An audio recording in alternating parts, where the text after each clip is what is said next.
Hey guys, welcome to school and college. Exercise 12.2 का question number 9 का solution अभी हम देखने वाले हैं। चैप्टर का नाम है area related to circle, class 10। चलिए देखते हैं। Thank you.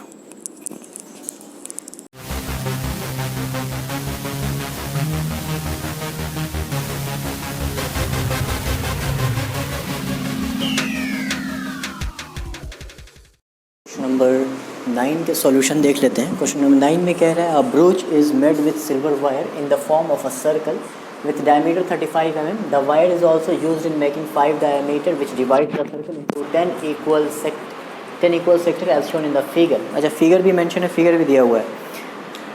चलिए, ब्रोच है ब्रोच एक ऑर्नामेंट है, गहने की तरह कुछ होता है, ठीक है। वो सर्कल के फॉर्म का है।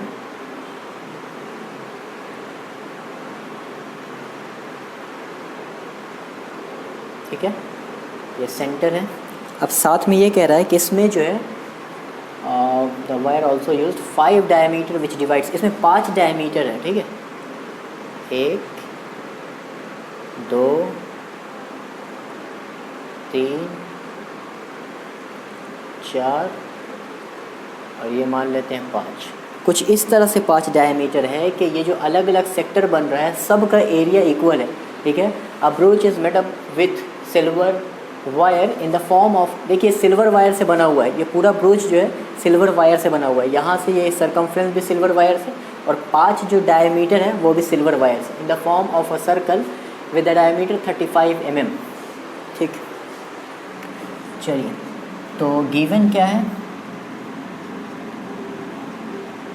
लेंथ ऑफ डायमीटर जो गिवन है वो पहले लिख लेते हैं, 35 mm दिया हुआ है, ठीक है। The wire is also used in making 5 diameter which divides the circle into 10 equal parts, ठीक है। 1 2 3 4 5 6 7 8 9 10, हाँ 10 इक्वल पार्ट्स में ये वायर जो है डिवाइड कर रहा है। और 10 इक्वल क्या, 10 इक्वल सेक्टर में डिवाइड कर रहा है, ठीक है। 10 इक्वल पार्ट्स, 10 इक्वल सेक्टर लिखा भी है as shown in the figure, जैसा फिगर में दिखाया गया। The total length of the silver wire required, total length आपको निकालना है इस वायर में जो रिक्वायर्ड है, यानी कि इसे बनाने के लिए, इस ब्रोच को बनाने के लिए जितना इस ब्रोच को बनाने के लिए और इसके अंदर जो 5 डायमीटर है उसे बनाने में जितना वायर खर्च हुआ है उस वायर की लंबाई को निकालना है, ठीक है। लेंथ ऑफ वायर निकालना है। चलिए 1 मिनट।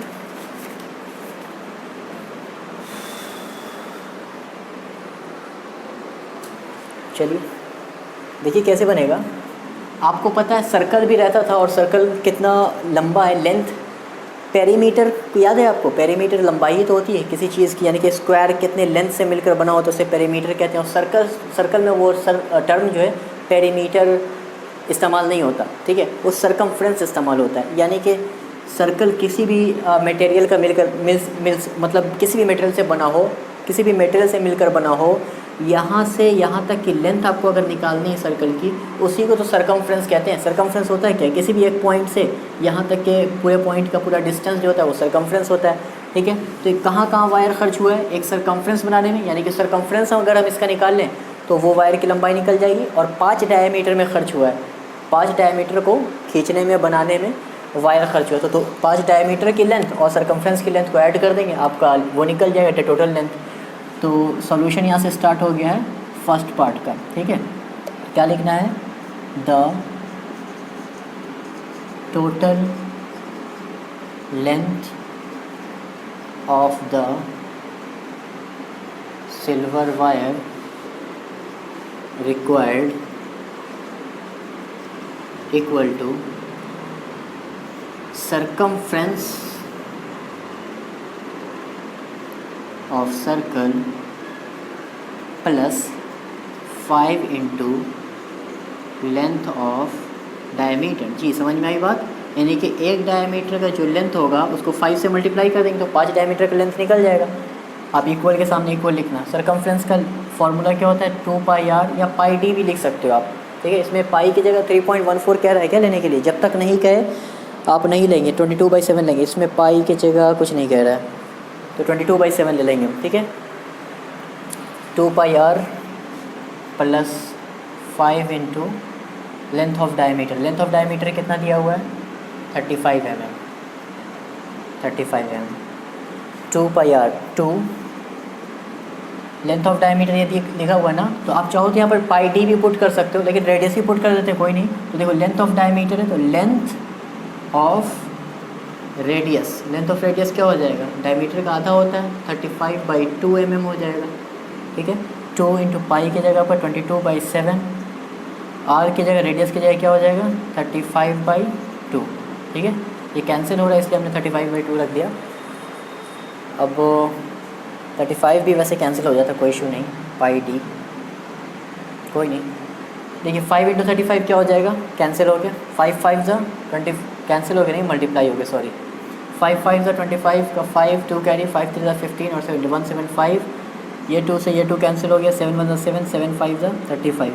अब क्या बचा 22 × 5, 5 22 से मल्टीप्लाई हो जाएगा, 5 2 ज़ा 10 का 0 1 कैरी, 5 2 ज़ा 10 11, 110 + 175, ठीक है। ये mm में है, मिलीमीटर में, इसे ऐड कर दीजिए, 5 + 0 5 हो गया, 7 + 1 8 हो गया, 1 + 1 2 8 5 mm, ये आंसर निकल गया आपका टोटल लेंथ। ये तो लिखा ही हुआ, आप चाहें तो फिर से एक बार लिख दें, total length of wire equal to 285 mm, ठीक है। आप एक स्टेटमेंट लिखना तो लिख दो यहाँ पर फिर से। ये आंसर हो गया आपका फर्स्ट पार्ट, यहाँ तक लिख लो। इसे मिटाते हैं, सेकेंड पार्ट को सॉल्व करते हैं। सेकेंड पार्ट क्या कह रहा है, the area of each sector of the broach, ठीक है। तो एरिया निकालना है आपको, ठीक है, बताते हैं पहले। यहाँ तक लिख लीजिए, उम्मीद है लिख लिया होगा आपने, नहीं लिखा तो क्या हुआ, वीडियो तो है, पॉज करो, पीछे करो, पीछे जाओ और लिख लो, ठीक। देखिए सेकेंड पार्ट जो है, सेकेंड पार्ट का सॉल्यूशन है, सेकेंड पहले लिखो और सॉल्यूशन, ठीक है। देखो the area of each sector of broach, each sector of broach क्या हो जाएगा, each sector ही लिखा हुआ है, यानी कि एरिया ऑफ सेक्टर बोल रहा है, यहाँ पे इक्वल टू हम लिखने वाले थे। एरिया ऑफ ब्रोच अगर सिर्फ रहता तो हम लिख देते area of one brooch equal to area of one sector. One sector का जो एरिया होगा वही वन ब्रोच के एक हिस्से का होगा, लेकिन यहाँ पर पूरा लिखा हुआ ब्रोच के एक हिस्से का होगा, ब्रोच तो पूरा है, ठीक है।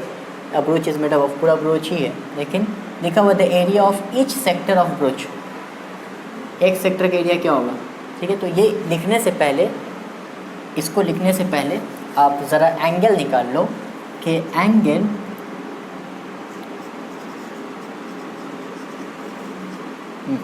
Total angle of broach, broach का टोटल एंगल क्या हो जाएगा भाई, सर्कुलर है तो कितना हो जाएगा 360 डिग्री, ठीक है। एंगल ऑफ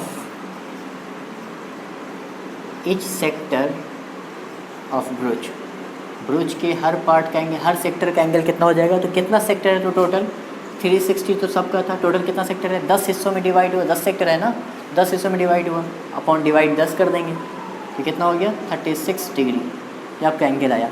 अब निकालिए आप जो कह रहा था area of each sector of brooch, तो द एरिया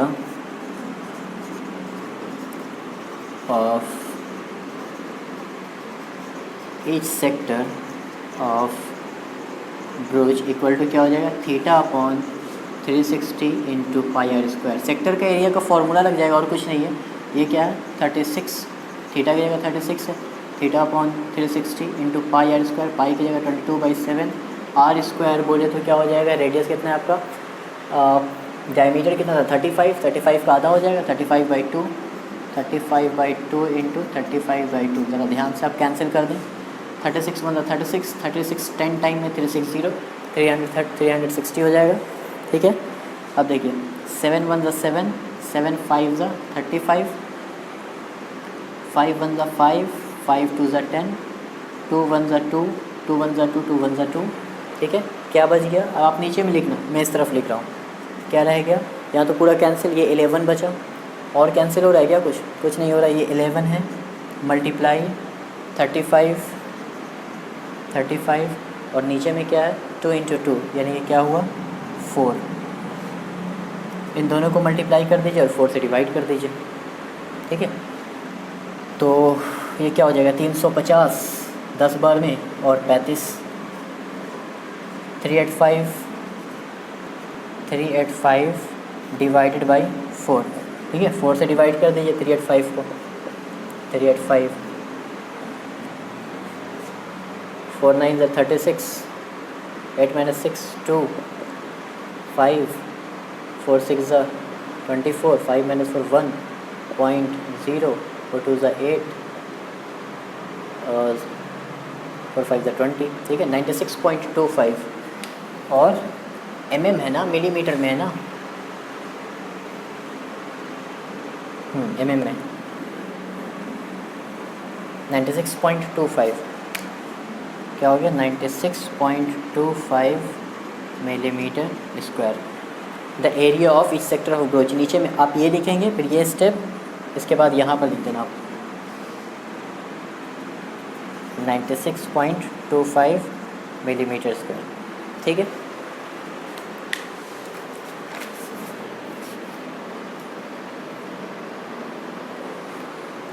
तो आपका आंसर जो है ना यहीं पर है 385/4। आप चाहो तो ये कर दो, बुक में जो आंसर मेंशन है एनसीईआरटी में mm स्क्वायर मिलीमीटर स्क्वायर। ठीक है, आप यहाँ आंसर लिख दो या एक स्टेप आगे बढ़ा के ये भी लिख सकते हो आप। ठीक है, तो अभी के लिए इतना ही। नेक्स्ट पार्ट जो है नेक्स्ट वीडियो में सॉल्व करेंगे। Thank you so much.